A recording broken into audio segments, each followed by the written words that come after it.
I know I don't usually do reviews, but I saw this movie early and I have to talk about it because it is fascinating.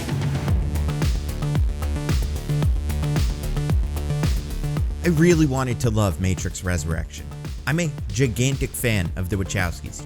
Huge Speed Racer fan, which you'd know if you follow this channel. I talk about it all the time. And I think the original Matrix movie is one of the best blockbusters of the last, 25 years. As far as the cast, love everyone who returned, and some of the newcomers like Jonathan Groff, Yahya Abdul-Mateen II, and Jessica Henwick were incredibly promising additions. But I was worried, mostly with how this story could continue the Matrix narrative without undermining the original story. As much as I love Matrix 1, I think 2 and 3 are difficult for the same reasons as most people. Too many speeches, plot feels like a video game, and the mechs, oh the mechs. And I'm happy to say that Matrix Resurrections manages to avoid all of those pitfalls. However, the ones it does fall into are somehow far more disappointing. Good stuff up top. I really liked Keanu and Carrie-Anne Moss in this one. I think they managed to recapture their chemistry from the originals that made Neo and Trinity not just a believable romance, but the romance that could save humanity. I appreciated the subtlety with which they managed to capture Neo and Trinity's general confusion and discomfort with the world they're in. Without that, this movie plain old wouldn't work, so, way to go. The plot, without giving too much away, is incredibly meta in a way that felt very personal to Lana Wachowski. I couldn't help but appreciate that. I think a lot of it bordered on being a little too cute for me in the details. Like, how is this the second movie this year where in-universe Warner Brothers pitches the sequel to the protagonist, and the protagonist expresses how unnecessary that is, and then they just do it anyway? Even though this sequel doesn't feel nearly as creatively bankrupt as a Space Jam 2, I couldn't help but wonder if the entire driving force behind this movie was also a power-hungry algorithm that decided this was the exact time for a Matrix movie that would be the most profitable. The action for me was all over the place. I always default to the original. It is perfect. The hand-to-hand fighting, the practical effects seamlessly mixed with CGI, always felt more Matrix-y to me than Neo and Smith flying around like Goku and Vegeta. Or Cell. I guess Goku and Cell is a better analogy.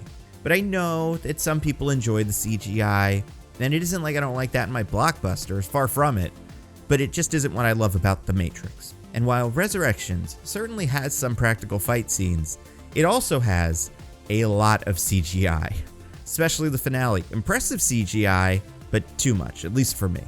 That said, fights had some cool choreography, flipping cameras, flipping actors, lots of flipping. My favorite fight was probably the one between Neo and Yahya Abdul-Mateen II's character in the dojo. It was clearly a pretty direct homage to the original, but it still worked for me. A lot more than Neo's dumb force fields. Speaking of homage, this movie is incredibly meta.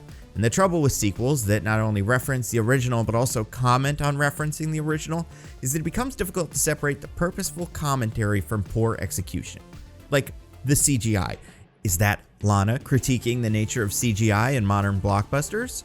Or is this just a modern blockbuster with too much CGI? And I tend to land on the latter. It's simpler. If you need to explain a joke after the fact, it isn't a good joke. And I'm sure there will be numerous think pieces written about how X was actually a purposeful subversion of Y. And maybe I'm just too dumb to get it, but in the moment, much of that did not work for me. So while some themes, like nostalgia, don't really hit for me, some do. Neo grapples with a new kind of control in the form of the film's antagonist that felt like a clever update of the theme while being true to the Matrix DNA. And the idea of body dysmorphia was handled in a way that was pretty brilliant, but okay.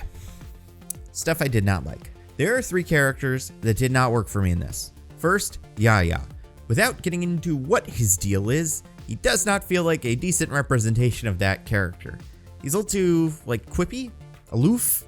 Then you got Groff. Without getting too much into what his deal is, he also feels too quippy. And then Neil Patrick Harris, who is also in this, say it with me, too quippy. The original Matrix films took themselves dead seriously. Characters like Smith, Morpheus, and the Merovingian were over the top, but in a way that felt genuine.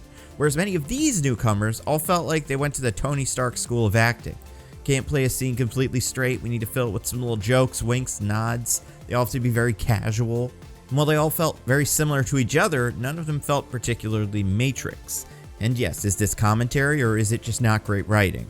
If it was just one, I'd buy commentary, but all 3 characters feels like a bit much. And speaking of Yaya, he feels pretty redundant in this movie. Only really here because we need a Morpheus type, and Fishburne either didn't want to do it or they stuck with the canon that Morpheus died in a video game. But in a movie with one too many characters, he is the one to cut, which is a shame, but honestly, by the finale I forgot he was even there, so it wouldn't change much. Everything that didn't work about Yaya worked about Henwick's bugs. I liked her sincerity. Her place in the story felt natural. It's always great to have a skilled martial artist in the cast since they gave her a lot of good opportunities for practical action. And while Resurrections did a good job of developing Zion, I wish there was more of an evolution of the Matrix itself. Just like Matrix was a product of its time, I wish there was an update to the aesthetic of the heroes that says something about the 2020s. The looks in the original Matrix weren't exciting because they were black leather. They were exciting because they were new. I wish we got to see that world develop over time. How would people inside the Matrix change to make a synthesis of something nostalgic but also original? Speaking of the Matrix itself, it also has a lot of new mechanics that, I don't know, I'm not completely sold on. I don't want to get into too many details, I may touch on it in a later video. And last thing, there is a trope in this movie that I absolutely hate, and it was easily the worst version that I've seen committed to film. I could not believe this made its way into a Matrix movie. I won't spoil it here since it's pretty important to the plot, but if you've seen the trailer, you may be able to put it together. But you probably won't be able to put the whole picture of it together. Either way, I think we're going to do an entire second video specifically about why this is so bad. Overall, I don't know. It wasn't terrible, but I also didn't love it. Maybe after another viewing, I'll appreciate it a little bit more, but for now, I can't say I'm all that thrilled that The Matrix was resurrected.